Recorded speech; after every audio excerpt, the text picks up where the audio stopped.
இன்னைக்கு நம்மளோட சேனல்ல உங்களுக்காக என்ன படம் கொண்டு வந்திருக்கேன் அப்படின்னா 2023 போன வருஷம் வெளியான கான்சென்ட்ரேஷன் அப்படின்ற ஒரு சூப்பரான வெறித்தனமான ஹாரர் த்ரில்லர் மூவின்னு சொல்லலாம். படத்தோட ஒன்லைன்னு கேட்டீங்கன்னா மிரண்டு போயிருங்க. ஏன்னா இப்ப இருக்கிற காலகட்டத்துக்கு ஒருத்தவங்க பேய் இருக்குன்றாங்க, ஒருத்தவங்க இல்லைன்றாங்க. அதை வச்சு எடுத்த படம் தான் இந்த கான்சென்ட்ரேஷன் அப்படின்ற இந்த ஒரு படம். இந்த ஒரு படத்தை ஆரம்பத்துல இருந்து கடைசி வரைக்கும் ஃபுல்லா பார்த்தா தான் உங்களுக்கு புரியும் நினைக்கிறேன். அதனால நம்ம வீடியோ பார்த்துட்டு இருக்க எல்லாரும் நம்ம வீடியோக்கு ஒரு லைக் தட்டி விட்டு நம்ம சேனலுக்கு ஒரு சப்ளை பண்ணுங்க. கூடவே நம்மளோட வீடியோவை என்னோட அன்பு சொந்தங்கள் எல்லாருமே தமிழ்நாட்டுல இருந்து எந்த டிஸ்ட்ரிக்ட்ல பாத்துக்கிட்டு இருக்கீங்க அப்படின்றத மறக்காம கமெண்ட் பண்ணி விட்டுருங்க. சரி, எப்படி டைம் வேஸ்ட் பண்ணாம டைரக்டா கதைக்குள்ள போயிடலாம். படத்தோடைய ஓப்பனிங் சீன்ல பார்த்தோம் அப்படின்னா நம்ம ஹீரோயினை தான் காமிக்கிறாங்க. நம்ம ஹீரோயினி ஒரு டாக்டர். இவ என்ன பண்ணிட்டு இருக்கா அப்படின்னா ஒரு வயசான அம்மாவுக்கு கண்ணு தெரியல போல, அவங்களுக்கு எப்படி கண்டுபிடிக்கிறது அப்படின்ற மாதிரி நம்ம ஹீரோயினுக்கே தெரியல. ஏன்னா நம்ம ஹீரோயினுக்கு எக்ஸ்பீரியன்ஸ் அதிகமா இருக்கு. அவங்களுக்கு என்னதான் பிரச்சனை அப்படின்றத கொஞ்சம் கூட கண்டுபிடிக்க முடியல. நம்ம ஹீரோயினுக்கு பைத்தியம் முடிச்சிருச்சு. சரி, நீங்க நாளைக்கு வாங்க அப்படின்ற மாதிரி சொல்லி அவங்க கிளைண்ட் அனுப்பி விடுறா. இவங்களை அனுப்பிட்டதுக்கு அப்புறம் அவரோட பாய் ஃப்ரெண்ட் போய் சொல்லிட்டு இருக்கா, இந்த மாதிரி ஒரு கிளைண்ட் வந்தாங்க, எனக்கு என்ன பண்றதுன்னே தெரியல, ஆனா எனக்கு நிறைய எக்ஸ்பீரியன்ஸ் இருக்கு, அவங்களுக்கு என்ன ப்ராப்ளம்ன்றதை கண்டுபிடிக்கவே முடியல அப்படின்ற மாதிரி சொல்லிட்டு இருக்கா. அந்த பையனும் இதை பத்தின விஷயம் எல்லாத்தையும் கொஞ்சம் நெட்ல போட்டு பாரு, கண்டிப்பா உனக்கு புரியும்னு நினைக்கிறேன் அப்படின்ற மாதிரி அந்த பொண்ணு கிட்ட சொல்ல, சரி ஓகேன்னு சொல்லிட்டு அவங்க ரெண்டு பேரும் அந்த இடத்துல பிரிஞ்சிடறாங்க. உடனே நம்ம ஹீரோவும் வீட்டுக்கு வந்துடுறா, நம்ம ஹீரோயினியும் வீட்டுக்கு வந்துடுறா. வீட்டுக்கு வந்த நம்ம ஹீரோயினியும் அதை பத்தின விஷயத்தை நம்ம கண்டுபிடிச்சா ஆகணும் அப்படின்னு சொல்லிட்டு ரொம்ப தீவிரமா அவரோட லேப்டாப்ல தேடிக்கிட்டு இருக்கா.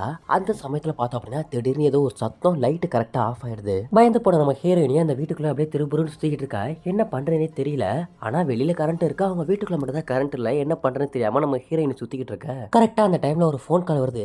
இதை பார்த்து நம்ம ஹீரோயினுக்கு அந்த இடத்துல ஒரு அலர்ச்சி ஆயிருது. திடீர்னு சத்தமே இல்லாத இடத்துல ஒரு போன் வருது அப்படின்னா எப்படி இருக்கும்? அப்படி இருக்கும்போது பயந்து போன நம்ம ஹீரோயினுக்கு அந்த இடத்துல என்ன பண்றதுன்னு தெரியாம போன் எடுத்து அட்டன் பண்ணி பேசிட்டு இருக்கா. என்ன சொல்றாங்க அப்படின்னா, மேடம் உங்களுக்கு ஒரு பேட் நியூஸ் சொல்ல போறேன். என்ன அப்படின்னா உங்களோட அண்ணன் இறந்து கிடக்குறாரு அப்படின்ற மாதிரி சொல்ல, இதையெல்லாம் கேட்ட உடனே நம்ம ஹீரோயினி அந்த இடத்துல கத்தி கதறி அழுதுகிட்டு இருக்கா. அந்த ராத்திரியில எங்கேயும் போகவும் முடியாது, ஒண்ணுமே பண்ண முடியாது. மறுநாள் காலையில நம்ம ஹீரோயினி அவனோட அண்ணனை பாக்குறதுக்காக போயிட்டு இருக்கா. மறுநாள் காலையிலயும் அவனுக்கு அப்படியே இந்த பயத்திலே போயிட்டு இருக்கா. என்ன காரணம் அப்படின்னா அவங்க அண்ணன் தானா சாகல, யாரோ கொலை பண்ணிருக்காங்க. இதை எல்லாத்தையும் யோசிச்சுக்கிட்டே நம்ம ஹீரோயினியும் போக வேண்டிய இடத்துக்கு போயிட்டா. இது மாதிரி அவங்கள விசாரணை பண்றாங்க. எதுக்காக அவங்க அண்ணன் இங்க வந்தாரு, எதனால அப்படின்ற மாதிரி கேக்குறாங்க. நம்ம ஹீரோயினி சொல்லிட்டு இருக்கா, என்னோட அண்ணனை பார்த்து ரொம்ப நாள் ஆகுது, அதனால இவன் எங்க இருக்கான், என்ன பண்றான்னு கூட எனக்கு தெரியல, இவன் எப்படி இறந்தான்னு கூட எனக்கு இன்ன வரைக்குமே தெரியல, நீங்க சொல்லிதான் எனக்கு தெரியுது அப்படின்னு சொல்லிட்டு இருக்கா. அப்ப அந்த போலீஸ்கார மனுஷன் என்ன சொல்றாரு அப்படின்னா, உங்களோட அண்ணன் இறந்து போனது சாதாரணமான இடம் இல்ல, சர்ச் வாசல்ல இறந்து கிடந்தாரு அப்படின்ற மாதிரி சொல்ல, டவுட் வந்த நம்ம ஹீரோயினியை நாங்க கூட்டி போங்க அப்படின்ற மாதிரி சொல்றா. சரி ஓகேன்னு சொல்லிட்டு அந்த போலீஸ்காரன் அந்த பொண்ணை கூட்டி போறான். ஒரு பக்கத்துல நம்ம ஹீரோயினி வரதுக்கு முன்னாடியே அந்த சர்ச் வாசல்ல கிடக்குற எல்லா ரத்தத்தையும் அந்த நர்சஸ் எல்லாமே கிளீன் பண்ணிட்டு இருக்காங்க. இன்னொரு பக்கத்துல பார்த்தோம் அப்படின்னா நம்ம ஹீரோயினியும் சரி, அந்த போலீஸ்காரனும் சரி கரெக்டா அந்த சர்ச் வாசலுக்கு வந்துடுறாங்க. வந்த உடனே பார்த்தோம் அப்படின்னா ஒரு வயசான சிஸ்டர் ஒருத்தவங்க வெல்கம் பண்றாங்க. வாங்க இப்பதான் நீங்க வரீங்களா அப்படின்ற மாதிரி சொல்ல, இவங்களை பார்த்த உடனே நம்ம ஹீரோயினுக்கு ரொம்ப கோவமாகுது. ஏன் அப்படின்னா நம்ம ஹீரோயினே ஃபுல் அண்ட் ஃபுல் சயின்ஸை போட்டு தான் நம்புறவன். இந்த மாதிரி பேய் பிசாசு சாமி அப்படின்றது எதுவுமே நம்பிக்கை கிடையாது.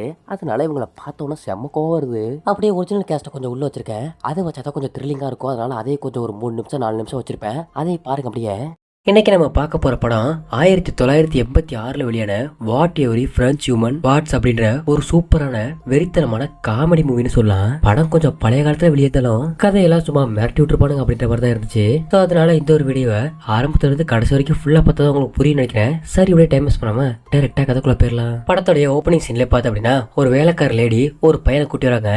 யார் அப்படின்னா இவன் தான் நம்ம படத்தோட ஹீரோ. எங்க கூட்டி போறாங்க அப்படின்னா இவரோட சொந்த வீட்டுக்கு கூட்டி போறாங்க. நம்ம ஹீரோ ரொம்ப நாளா வெளியூர்ல இருந்துட்டு இப்பதான் தன்னோட வீட்டுக்கு போயிட்டு இருக்காங்க. ஹீரோவும் தன்னோட வீட்டுக்கு போயிட்டான். அங்க அவங்க ஃபேமிலி மட்டும் இருக்கிறது இல்லாம நிறைய வேலைக்காரங்களும் நிறைய பேர் அந்த வீட்டுல தங்கியிருக்காங்க. ஹீரோவும் தன்னோட வீட்டுக்கு போனதுக்கு அப்புறமா அங்க ஒரு லேடி அங்க இருந்து வந்து அவனோட கோட்டை வேகமா வாங்குறாங்க. உன்னை சின்ன வயசுல பார்த்ததுப்பா, இப்பதான் பெரிய பையனாயி இப்பதான் முத பாக்குறேன் அப்படின்ற மாதிரி இன்னொரு வேலைக்காரங்க சொல்றாங்க. இன்னொரு பக்கத்துல நம்ம ஹீரோட பேண்ட்ல ஒரு சின்ன டஸ்ட் மாதிரி ஒட்டி இருக்கு. அதை பார்த்து இன்னொரு வேலைக்காரி வேகமா வந்து கிளீன் பண்றாங்க. அப்படியே இன்னொரு பக்கத்து பார்த்தோம் அப்படின்னா நம்ம ஹீரோட அம்மாவை தான் காமிக்கிறாங்க. அவங்க வந்தது வராதமா பையனை போட்டு திட்டுன்னு திட்டுறாங்க. என்ன அப்படின்னா, உன்னை இந்த மாதிரி அசிங்கமா ட்ரெஸ் பண்ணாத அப்படின்னு நிறைய வாட்டி சொல்லியிருக்கேன், ஆனா நீ திரும்பவும் இதே மாதிரி தான் பண்ணிட்டு இருக்க, எனக்கு சுத்தமா பிடிக்கல அப்படின்ற மாதிரி சொல்றாங்க. அந்த பையனும் எதுவுமே பேசாம அந்த இடத்துல இருந்து அமைதியா போயிடுறான். இது இல்லாம ஒரு 6 வயசு இருக்க ஒரு பொண்ணு ஓடி வந்து கட்டி பிடிக்கிறா. யார் அப்படின்னா இவ தான் நம்ம ஹீரோட தங்கச்சி. உள்ள இருக்கிற இடங்கள் எல்லாம் உனக்கு நான் காட்டுன்னு சொல்லி இந்த தங்கச்சி ஹீரோவை கூப்பிட்டு போக, அந்த ஃபர்ஸ்ட் சீன்ல ஹீரோவை ஒரு வேலைக்கார லேடி கூட்டிட்டு வந்திருப்பாங்கல்ல, அவங்க அந்த காட்டுக்குள்ள எவனோ ஒருத்தவங்க கூட சேர்ந்து சில்மிசம் பண்ணிக்கிட்டு இருக்க ஹீரோ இதை கண்ணில் பாத்துறான். ஹீரோ இவங்கள பாக்குறாங்கிறது தெரிஞ்சு கூட கூட அவங்க எதுவுமே கண்டுக்கல. அவங்க பாட்டுக்கு அவங்க வேலையை கண்டினியூ பண்ணி தான் இருக்கிறாங்க. இதுக்கு மேல இங்க இருக்கிறது சேஃப்டி இல்லைன்னு சொல்லி ஹீரோ பயந்து தலை தெறிக்க ஓடுறான். அங்க இருக்க எல்லாருமே ஒரு மார்க்கமாவே சுத்திட்டு இருக்காங்க. டின்னர் டைம் ஹீரோ உட்காந்து சாப்பிட்டுக்கிட்டு இருக்க ஹீரோவோட அம்மா அவ தங்கச்சியை மட்டும் பாத்துக்கிறதுக்காகவே தனியா ஒரு வேலைக்காரியை வச்சிருப்பாங்க. அவங்கள கூப்பிட்டு இவ இதுக்கு மேல முழிச்சிட்டு இருக்கிறது நல்லதில்ல, சாப்பிட்டாச்சுன்னா கொண்டு போய் அவளை தூங்கவேன்னு சொல்லி தனியா அனுப்பி வச்சிடறாங்க. இந்த பக்கம் ஹீரோவும் சோகமா உட்காந்துக்கிட்டு இருக்க உன் தங்கச்சிக்கு என்ன மாதிரியான ரூல்ஸ் எல்லாம் இங்க இருக்கோ அதேதான் உனக்கும், நீயும் சாப்பிட்டாச்சுன்னா போய் தூங்கணும்னு சொல்லி ஹீரோவையும் எழுந்து போக சொல்லிடுறேன். ஹீரோவும் எழுந்து இவனோட ரூமுக்கு வந்துகிட்டு இருக்க அங்க இன்னொரு வேலைக்காரி லேடி காமிக்கிறாங்க. அவங்க வேற யாரோ ஒருத்தங்க கூட சில பல சம்பவங்கள்லாம் பண்ணிக்கிட்டு இருக்க மாதிரி இருக்கு. ஹீரோக்கு என்ன சொல்றதுனே தெரியல. இருக்கிற எல்லாருமே ரொம்ப டேமேஜரான ஆளுங்க போலதான் இருக்கு. இவனோட ரூமுக்குள்ள வந்து பெட்டுக்குள்ள யாரோ இருக்காங்க. யாருன்னு பார்த்தா இவனோட தங்க. நான் என்னோட ரூம்ல தூங்கல, உங்களை தான் தூங்குவேன் இப்படின்னு அடம்பிடிக்க இந்த வேலைக்கார லேடி வந்து இந்த குட்டி பொண்ணை தூக்கிட்டு போயிடுறாங்க. ஹீரோ இங்க வந்து அவனோட முதல் நாளே இந்த மாதிரி ரணக்குடரமா போய்கிட்டு அடுத்த நாள் காலையில ஹீரோ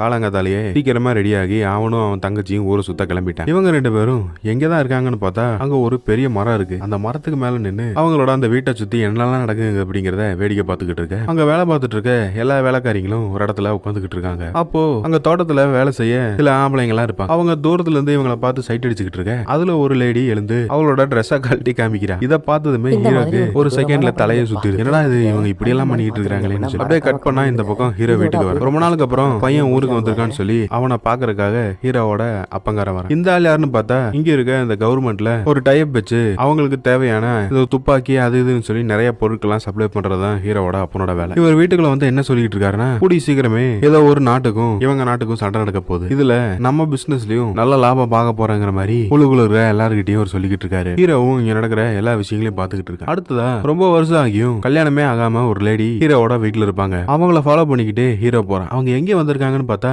ஒரு சர்ச்சுக்கு வந்திருக்காங்க. ஒரு ஃபாதர் கிட்ட அவங்களோட மனசுக்குள்ள கெட்ட எண்ணங்கள்லாம் வந்துகிட்டு இருக்கு. இதை எப்படியும் என்னால தடுக்க முடியல. எந்த ஒரு புதுசான ஆண்களை பார்த்தாலும் கூட அவங்க மேல எனக்கு ஒரு ஈர்ப்பு வருது. அவங்க கூட நான் தப்பா இருக்கிற மாதிரி எனக்கு கனவுல வந்துகிட்டு இருக்கு. இதை நான் மாத்திக்கணும்னு நினைக்கிறேங்கிற மாதிரி அவங்க அந்த ஃபாதர் கிட்ட சொல்லி மன்னிப்பு கேட்டுக்கிட்டு ஹீரோ இங்க நடக்கிற இந்த விஷயங்கள்லாம் நோட் பண்ணிட்டு இருந்திருப்பான்ல. சடனா அவன் மேல ஒரு பலகையில தான் படுத்துட்டு இருப்பான். அந்த பலகை கீழே உடைஞ்சு இங்க இருக்க அந்த ஃபாதர் கிட்டையும் அங்க மன்னிப்பு கேட்க வந்த அந்த லேடி கிட்டையும் இவன் மாட்டிக்கிறான். ஹீரோ பண்ணுன இந்த தப்பு நியூஸ் வந்து அவனோட அம்மாவுக்கு போயிடுச்சு. இப்படி ஒரு தப்ப யாரு செஞ்சிருந்தாலும் அவங்களுக்கு நம்ம தண்டனை கொடுக்கணும்னு சொல்லி ஹீரோவை நடு ஆள்ல மொண்டி போட வச்சு ஏதோ ஒரு கயிறு மாதிரி ஒன்னு எடுத்து அவன் மேல அடிக்கிறாங்க. இதனால அங்க இருக்கிற எல்லாரும் முன்னாலேயும் அவனுக்கு ரொம்ப அவமானமா போயிடுது. சரி இவ்வளவு பஞ்சாயத்து நடந்ததுக்கு அப்புறமாவது ஹீரோ திருந்திடுவான்னு பார்த்தா அப்பவும் இவன் திருந்தல. மறுபடியும் தேவையில்லாத சேட்டைகளை தான் பண்ண ஆரம்பிக்கும். அங்க ஹெலன்னு சொல்லி ஒரு வேலைக்கார லேடி இருப்பாங்க. அவங்க முகம் தெரியாத ஒருத்தன் அவங்க கூட கொஞ்சம் அப்படி இப்படி இருக்கிறத ஹீரோ தூரத்துல இருந்து பாக்குறான். இது யாருங்கிறத நம்ம கண்டுபிடிச்சே ஆகணுங்கிற மாதிரி அவங்கள ஃபாலோ பண்ணிக்கிட்டே அவன் போக கதவு லாக் ஆகிருக்கனால ஹீரோனால அது யாருன்னு சொல்லி கண்டுபிடிக்க முடியும். ஹீரோ மட்டும் இல்லாம அங்க ஹீரோவோட சொந்தக்காரன் ஒருத்தர் இருப்பான். அவனுமே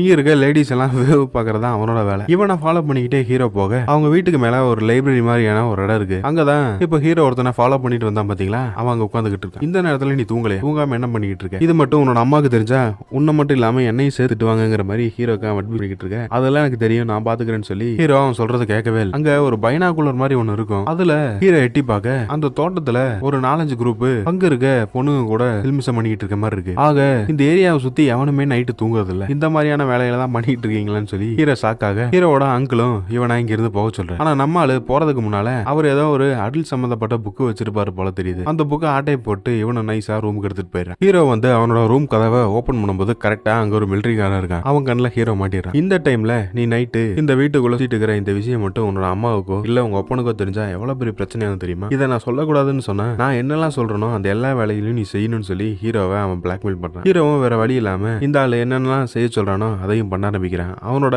கார் இருக்கும், அந்த காரை ஹீரோவை தான் கழுவுன்னு சொல்றான். ஹீரோ இந்த வேலையெல்லாம் பாத்துக்கிட்டு இருக்க அந்த மிலிட்டரிக்காரன் அவன் பொண்டாட்டியோட ரொமான்ஸ் பண்ணிக்கிட்டு இருக்க. ஹீரோக்கு இதெல்லாம் பார்க்கும்போது வெறியாகுது. அந்த வாட்டர் பக்கெட் எடுத்து இவனோட காலுக்கு பக்கத்துல வைக்க கரெக்டா அந்த பக்கெட்டுக்குள்ளே காலை ஒட்டி இவன் கீழே விழுந்துறான். அடுத்ததான் இவன் ஒரு புக்கை ஆட்டையை போட்டிருப்பான்ல, அதை படிக்கலாம்னு சொல்லி அந்த அரண்மனைக்கு ஒதுக்கு போறதுலே ஒரு கோழி பண்ண மாதிரி ஒரு இடம் இருக்கும். அங்க போய் அந்த வேலையில பாத்துக்கிட்டு இருக்க அங்கேயும் ஒரு வேலைக்காரன் வரான். அவன் ஒரு வேலைக்காரி கூட சேர்ந்து தேவையில்லாத சேட்டையெல்லாம் பண்ணிட்டு இருக்கான். ஒரு மனுஷனை எங்கேயுமே இவங்க நிம்மதியா இருக்க விட மாட்டாங்க போல இருக்குன்னு சொல்லி ஹீரோ வீட்டுக்கு வந்தா இந்த பக்கம் அவனை பிளாக்மெயில் பண்ணிட்டு இருக்க அந்த மிலிட்டரிக்காரன் வர அவனோட ஷூவை கொடுத்து அதை ஹீரோவை தொடக்க சொல்றான். இதுக்கு மேலேயும் நம்ம சும்மா இருக்க கூடாது, இவனை எப்படியாவது ஒரு ரிவெஞ்ச் எடுக்கணும்னு சொல்லி அங்க டேபிள் மேல ஒரு நல்ல புக் இருக்கும். அந்த புக்கை இவன் எடுத்துக்கிட்டு ஹீரோ கையில இருந்த அந்த அடல் புக்கை வச்சிடறான். இந்த புக்கு யாரோட கைக்கு போகுதுன்னு பார்த்தா இந்த மிலிட்டரிக்காரனோட ஒய்ஃபுக்கு வெறுத்து பாக்குறான். இதை பார்த்ததுமே இவங்க கோவப்படுவாங்கன்னு பார்த்தா டைம் கிடைக்கும் போதெல்லாம் இந்த புத்தகத்தை எடுத்து இவங்க படிச்சுக்கிட்டு இருக்காங்க. இதை படிக்கிறதுக்காகவே தனியான நேரத்தையும் ஒதுக்கி இந்த மாதிரியான விஷயங்கள்லாம் இவங்க பண்ணிக்கிட்டு இருக்காங்க. இந்த பக்கம் பார்த்தா ஹீரோ அந்த வெரி ஃபர்ஸ்ட் சீன்ல ஒரு வேலைக்கார லேடி ஹீரோவை கோட்டெல்லாம் வாங்கிட்டு போயிருப்பாங்கல்ல, அவங்க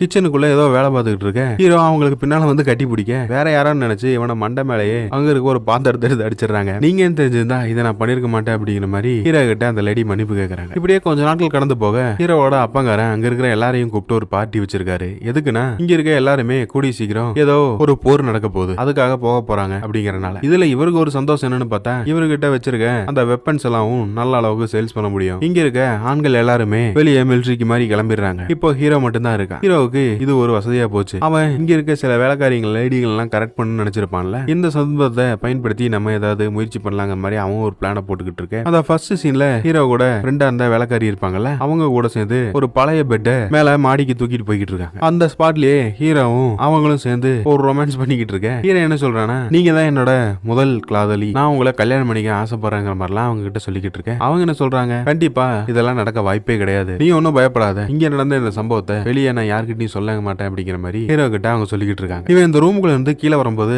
அதான் அவன் தங்கச்சி பாக்குறா, எனக்கு தெரியும் நீ என்ன பண்ணிருப்பேன்னு எனக்கு நல்லாவே தெரியும் அப்படிங்கிற மாதிரிலாம் பேச ஹீரோ எதுவுமே பேசாம சிரிச்சுட்டு போயிடறான். இந்த பக்கம் பார்த்தா ஹீரோவோட அம்மா ஃபாதரை கூப்பிட்டு ஒரு கம்ப்ளைண்ட் பண்ணிட்டு இருக்கான். என்னடா விஷயம்னு பார்த்தா ஹீரோவோட அப்பங்காரன் இத்தனை வயசாகியும் என்ன ரொம்ப டார்ச்சர் பண்ணிக்கிட்டு இருக்கான், அவன் பண்ற கொடுமைகளை என்னால தாங்க முடியல, இதுக்கு நீங்க தான் ஒரு நல்ல முடிவா சொல்லணுங்கிற மாதிரி இந்த ஃபாதர் கிட்ட கேட்க அவருக்கு மைண்ட் இன்னும் டபுள் மீனிங்கா யோசிக்க ஆரம்பிக்கும். இந்த வயசுலயும் இந்த ஆள் இப்படி இருக்கிறான், நம்மளால இருக்க முடியலங்கிற மாதிரி அவர் வருத்தப்பட்டுக்கிட்டு இருக்காரு. ஹீரோ ரெஸ்ட் எடுக்கலாம்னு சொல்லி அவனோட ரூமுக்கு வர அங்க அந்த ஹெலன் அப்படிங்கிற அந்த வேலைக்கார லேடி ஏதோ ரூமுக்குள்ள சில போல சம்பவங்கள்லாம் பண்ணிட்டு இருக்க மாதிரி இருக்கு. அத ரெண்டு பேரும் வேடிக்கை பார்த்துட்டு இருக்காங்க. அது யாருன்னு பார்த்தா ஹீரோவோட தங்கச்சிய டேக் கேர் பண்ணி பார்த்துட்டு இருப்பாங்கல்ல ஒரு வேலைக்காரி, அவங்க தான். கூடவே அந்த ரொம்ப வருஷம் அங்கேயும் கல்யாணம் ஆகாம அந்த ஃபாதர் கிட்ட போய் மன்னிப்பு கேட்டிருப்பாங்கல்ல அந்த லேடியா அங்க இருக்கு. ஹீரோ இவங்களுக்கு தெரியாமலே அவங்களோட ரூமுக்குள்ள போய் உட்காந்துக்கிட்டு இருக்காங்க. இவனை பார்த்ததுமே அவங்க படு பயங்கரமா ஷாக் ஆகுறாங்க. நீ எதுக்காக என்னோட ரூமுக்கு வந்த, வெளியே போ அப்படிங்கிற மாதிரி சொல்ல ஹீரோ போக மாட்டேங்கிறான். எவ்வளவு சொல்லியும் அவங்க பேச்ச கேட்காம இவன் உள்ளுக்குள்ளேயே இருக்கு. இவங்க ரெண்டு பேருக்குள்ளயும் ஏதோ ஒரு ரொமான்ஸ் ஸ்டார்ட் ஆயிட்ட மாதிரி தெரியும். மொத்தம் எத்தனை பேர் ரியல் என்னால இந்த சைடு இவங்கள ஒருத்தர் காதலிச்சிட்டு இருந்திருப்பார் போல தெரியுது. அது யாருன்னா